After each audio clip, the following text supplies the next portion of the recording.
To Sheela kitchen అండి. ఈరోజు chicken curry అయితే చేస్తున్నాను. ఫస్ట్ ఒక గిన్నె పెట్టుకొని దాంట్లో నూనె పోసుకొని ఒక 3 పావులు రెడ్గా అయితే ఫ్రై అయితే చేసుకున్నానండి ఆనియన్ని. దీన్ని ముందే కారము, ఉప్పు, పసుపు, అల్లం ఎల్లిగడ్డ పేస్టు అంతా అయితే చికెన్కి అయితే పట్టించి అయితే పెట్టాను.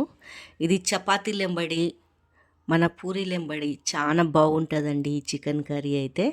టేస్ట్ మాత్రం చాలా బాగుంటుంది. పైనుంచి మరి ఒక్క చెంచాడైతే కారము, ఉప్పు అయితే వేసుకున్నాను. దాంట్లో కారం అయితే తక్కువ వేసానండి మసాలాల్లో. ఇవన్నీ మంచిగా ఒక 10 నిమిషాల వరకు బాగా ఫ్రై కానియాల.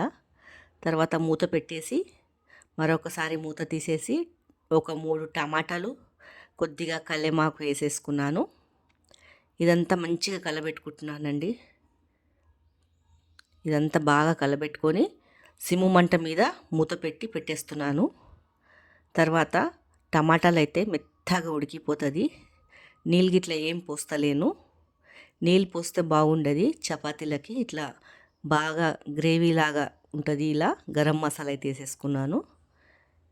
మంచిగా అవుతుందండి చపాతీలెంబడి, పూరీలెంబడి. మనం ఎక్కడైనా బయటికి పోయినప్పుడు ఇలా కట్టుకొని పోతే ఏం ఒలకకుండా మంచిగా గ్రేవీలాగా బాగుంటుంది చపాతీలెంబడి. పైనుంచి సన్నగా కొత్తిమీర తరిగి వేసుకోవాలా.